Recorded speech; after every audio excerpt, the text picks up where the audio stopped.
Today, Japanese food is prepared and eaten in most countries around the world and is firmly established as an international cuisine. However, it is fair to say that traditional Japanese dishes served in restaurants outside of Japan are still considered too exotic by many. The thought of eating raw fish can still turn the stomachs of many fine diners. In this program, the Luxury Channel goes back to where it all began, Japan, to hear firsthand from some of the country's top chefs and master sake brewers as they discuss drink and food from the rising sun.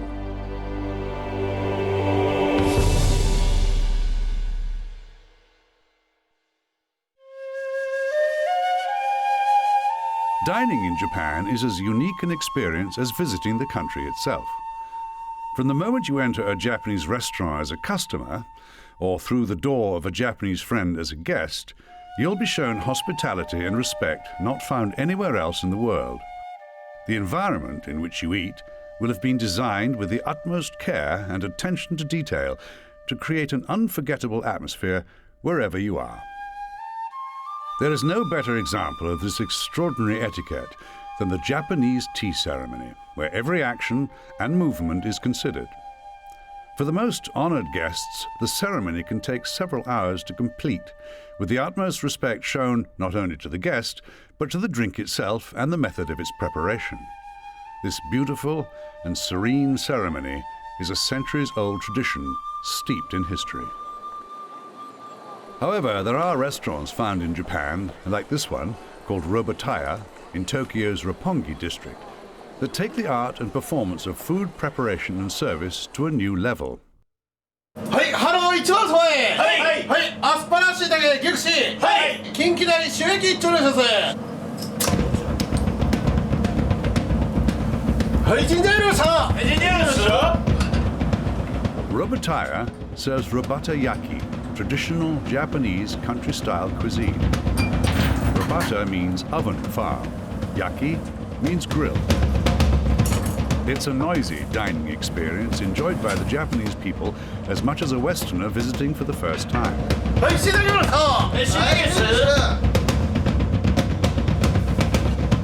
The emphasis is on the entertainment as much as the delicious fresh food, which is grilled in front of the customer and served using a thick stick.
Unlike most other countries, many restaurants in Japan specialize in one main ingredient that's used in many of the dishes it serves.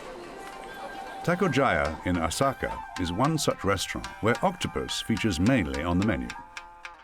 Mr. Satoshi Hakobi is the owner and head chef of Takojaya. タコは、縄文式時代日本の古来からずっと食べられてきた料理であり、日本人の一つの哀愁を持つ食品であるのと、関西では特に親しまれている食品であるということですね。日本古くからですね、タコって言いますのは子供にとっては一つのおやつ的な要素があったんですね。タコを干して食べましたんで。で、大人にとってはこのタコの持ってる成分というのが肝臓にものすごくいいんですね。ですからお酒のあてとした要素がたくさんあるわけです。ですからタコ料理するにあたっては絶対お酒というものが必要なんですね。実はですね、私どもが作ってるお料理の約 80% から 90% には日本酒というものが実は使われてるんですね。で日本酒というのは料理に使うものであり、やっぱその相性からするとやっぱり飲むにはもう最適なものだというふうに私は思っております。そうですね、タコはもう本当に大昔から食べられてまして、やっぱり一つの信仰的な要素を各地方では持っている場合があります。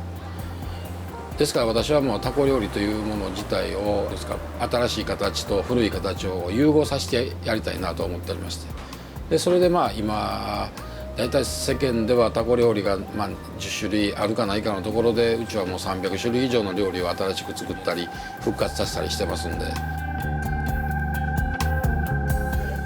その辺をもっと皆さんにお教えしていきたいなと思ってます。料理の方がインパクトがあるので、まず料理で来られるんですけれども、それでからお酒にはまってしまう方が結構たくさんいらっしゃいますね。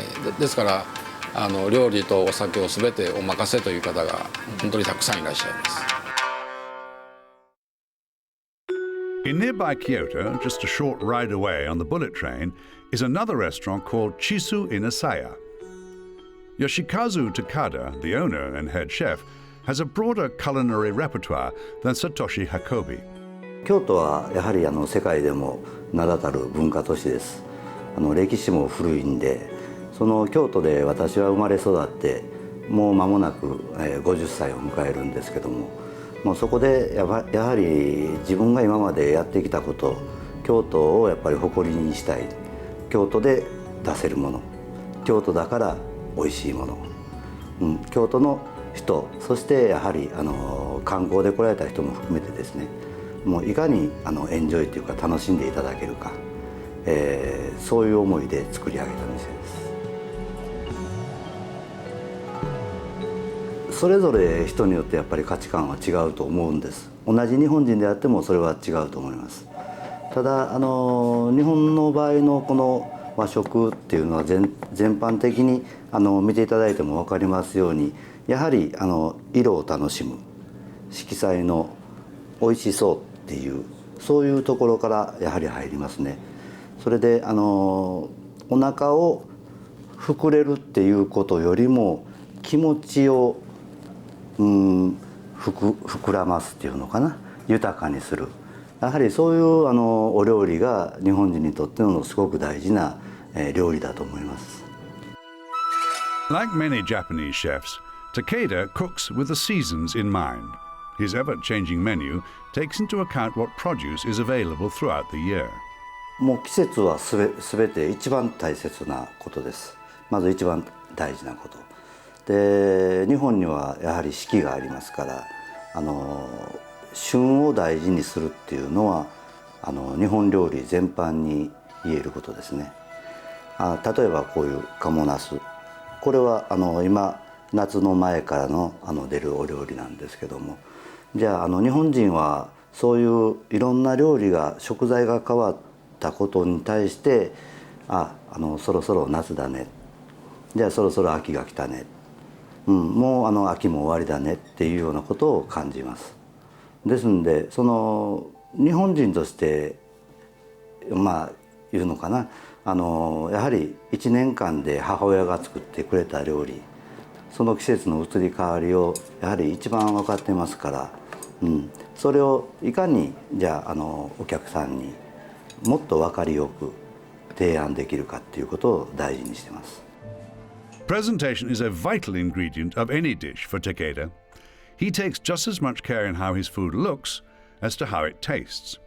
どういうのかな、例えばその器一つでも、この料理を盛るためにこの器を使いたい、この料理を盛るためにじゃあここに笹を引きたいであるとか、でもこれは今一つサンプルとして盛りましたけども、もっと例えば日本人の感覚で言えば、この人が来るならこの器にこれを盛りたいっていうところまで入る、奥行きのある、でもその人をもてなすっていう言葉があるんですけども、わざわざじゃあ私のためにこういう料理を私の好きなこういう器に盛ってもらってっていう、その人の喜ぶ顔が一番の生きがい、やりがいです。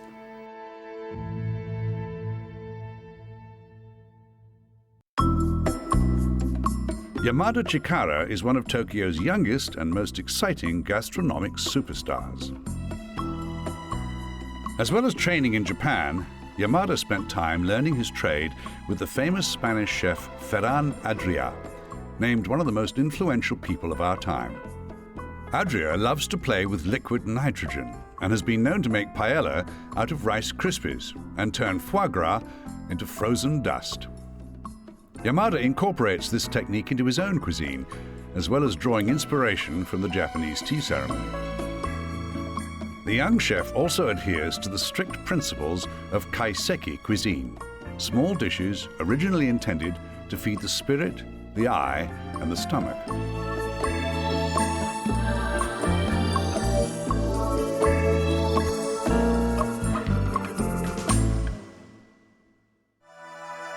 Coming up later, the Luxury Channel hears from the only non-Japanese master sake brewer, and also discovers how Japan's food and culinary traditions have been exported to the rest of the world.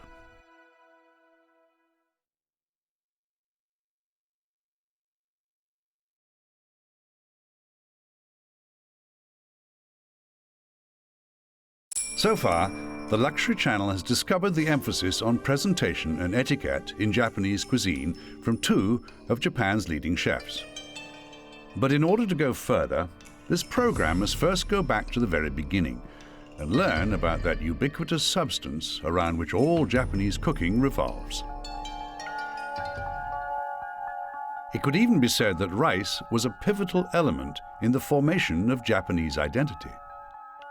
Rice was introduced to Japan roughly 2,300 years ago by the ancient Yayoi people from Korea, and since then it's been used as everything from religious offerings to official state currency. Unlike many other foods, the Japanese nation is wholly self-sufficient in rice, and as such it's seen by many as a symbol of independence.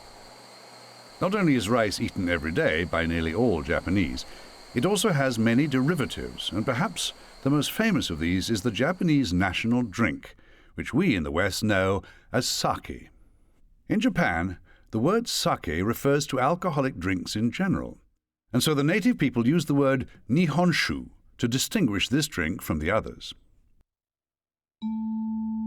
The Luxury Channel went to Osaka to meet sake producer Philip Harper. As his name suggests, Philip is not a local.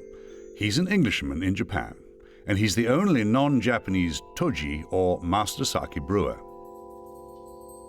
I came to teach English and took a wrong turning and started brewing sake about 17 years ago and never stopped. It never stopped being interesting, I suppose. It was a big shock for the first people I worked for when I turned up. They told me afterwards that they were far from happy about the idea before I arrived. But you know, by the end of the first season, when I'd been sort of working with them and eating 3 meals a day with them every day, it ceases to matter really.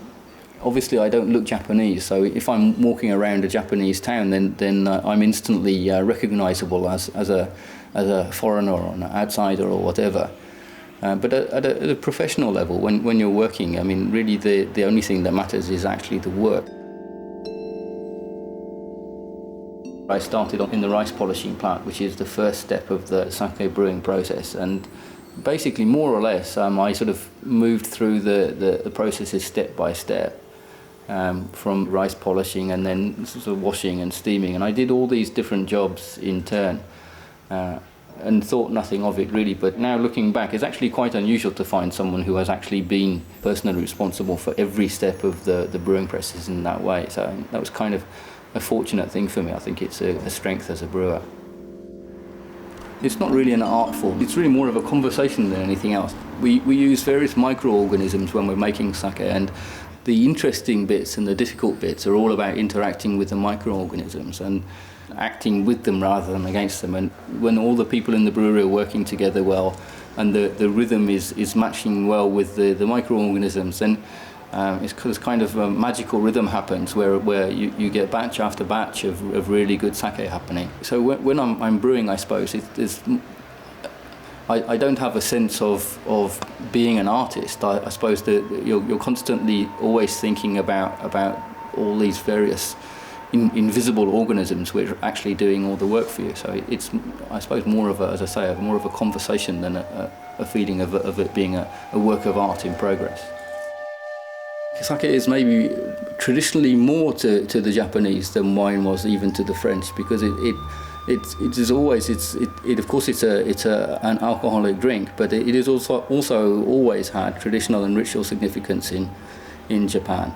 In modern day Japan, the lifestyles have changed really drastically, and sake is no longer the automatic drink of choice, unfortunately. But happily, what we're seeing is that not just French people, but people all over the world are starting to come across sake more and more.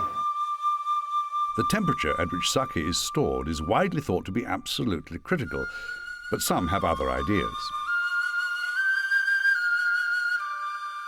The main thing with sake is to keep it out of ultraviolet light. It doesn't want to be somewhere with a sort of direct source of heat nearby. 保存方法というよりも、私の場合は日本酒育てるという方が当たってるんですけど、根がせっかちなもんで、本来でしたら一定の温度で長く置いてやるのが一番ベストやと思いますけれども、やっぱり私は日本酒というのは紫外線さえ当てなければ結構温度でいじめてやると5年ぐらいかかる熟成が2、3年でできる可能性はありますんで、私は実は日本酒はいじめてます。日本酒はやはりおそらくその燗酒っていうのがあるんですけども、燗酒っていうのは例えば人の体温より少し高いぐらいの温度、そのあたりから飲んでいただくお酒もあります。In order to describe the taste of not only sake but many other elements in Japanese cooking, a strange word, umami, has sprung up in newspapers and magazines across the world. Umami is a proposed addition to the current list of 4 main taste types: sour, bitter, sweet, and salty. You can't talk about sake without talking about this word umami. The traditional idea about taste was that there were 4 basic tastes that the human tongue could recognize. This year is actually the 100th anniversary of this Japanese professor's discovery that there was actually a 5th basic taste, and that this is umami. And it's still very hard to explain in English. There are all these attempts to find an English equivalent for it. You see it translated sometimes as savoury, sometimes as meaty, and none of them quite does the right thing.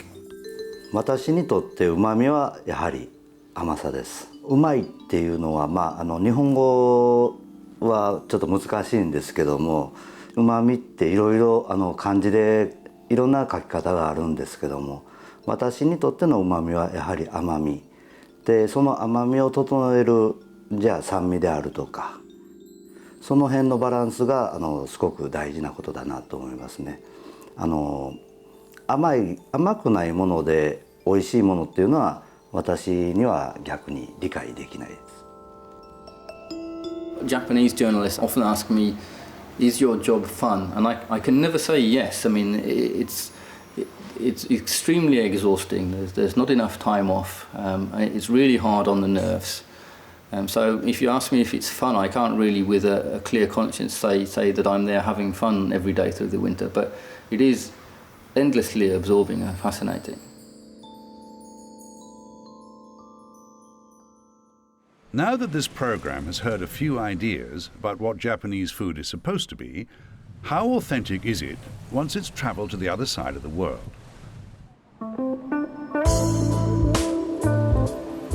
The Luxury Channel is in London's West End to visit Nobu in Berkeley Street. Founded in 1995 by Nobu Matsuhita and frequented by almost any celebrity you care to mention, it's been described as the sexiest restaurant in the world. This quintessential eatery prides itself on its ability to combine meticulous adherence to the Japanese tradition with constant refinements in its food and service. We try to instill in the staff that it's, the guests coming in, this is their home. The moment you walk in, the first thing that's said to you is irashamase. which is welcoming you to our home. People have a preconceived idea about what they expect when they come in here, and we have to break those barriers down. Good morning, everybody. Good morning. Okay, the omakase for today is first course. Calling the shots in the kitchen is executive chef Mark Edwards. Edwards has overseen the start-up of all Nobu restaurants in the capital since 1997. I've been a chef all my life. From the age of 13. I trained classically in Europe, and it wasn't until I travelled, spent some time in Singapore and Hong Kong, that introduced me to Asian food. I was hooked straight away because the food I was cooking before was very rich, very fatty, very tasty, but you couldn't eat it every day. I got an interest in Asian food because you can eat that every day. Healthy food doesn't have to be boring, and that's what Nobu food is all about. In Japan, it's all about the quality of the ingredient, where it's come from, who grew it, different gradings, how it was treated all through its process to arriving at the market. Japanese food is very simple. The actual ingredient speaks for itself. And it's something that we're only just beginning to do here in the West, but we don't do that on the same level. Many of Edwards and Matsuhita's ideas have their roots in the traditional Japanese art form known as kaiseki, a form of banquet which arose from the ancient tea ceremony. Everything is painstakingly scrutinized, from the color and shape of the plates and bowls to the breathtakingly intricate arrangement of the ingredients. The way the Japanese treat the things they grow, the things they produce, everything is treated with so much respect. Sourcing, cooking, every little step of the food process is highly respected. It's all about quality and not quantity. See, I would call it intelligent because I've very rarely seen it in the West. It's how a meal is composed. You would start off with light flavours or maybe something with a little bit of lemon or something to get your palate going. But after that, every course will be different, and it will build up to a crescendo.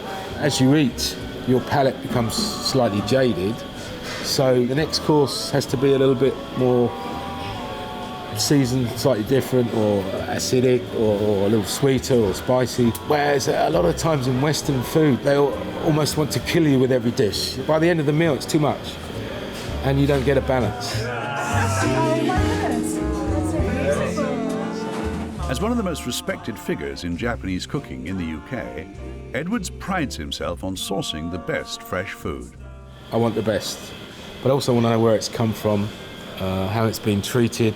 We have a wide range of ingredients. I try and source as much locally as I can, but obviously we're using some quite unusual ingredients, so we still have to fly some ingredients from Japan, some from Australia. My fish, I have a lot of different suppliers. You know, I fly scallops from Scotland, yellowtail comes from Japan. So there's a lot of ingredients that we have that we can't actually source in this country. We still use Japanese techniques or cooking methods, and we apply those same techniques and cooking methods to other non-Japanese ingredients. Some people are amused that there's a little fat Yorkshireman running around cooking Japanese food, but I think they find it very interesting. Heading up front of house at Nobu is Paul Marash, who was recruited after co-founding New York's famous Kitty Chai restaurant. When I came back from New York to do this, the idea behind this was speaking to Richie Notar, the director, who used to work at Studio 54 when he was 15 years old. You almost walk into this Japanese forest. Everything is based around trees. The way that I see Nobu is it's about simplicity. It's about expediting something which is so unique and the best of what it possibly could be, from the ingredients to the staff that we hire, the people that design our uniforms. It's about simplicity but bringing it all together as one and making it work. Although the cultures of East and West could not be more different, they are moving slowly together. As the Luxury Channel has discovered, each is still learning from the other. They've only had their doors open for about the last 100 years. I think that's probably one of the reasons why, Japanese food is so interesting to the Westerners. It's a purist culture. And I think in a Western world, we try to tap into that and we look at that for a reflection on ourselves. And I think that's why we're so intrigued by it. Japan are thinking of having inspectors to inspect Japanese restaurants to see if they're authentic or not, because, you know, I think they do worry that it will all get lost over the years. But, you know, I can honestly say in 100 years' time, people will still go to a sushi bar and appreciate the quality of clean, fresh fish and sushi rice. There'll be variations of it, but it will be here for the rest of humanity.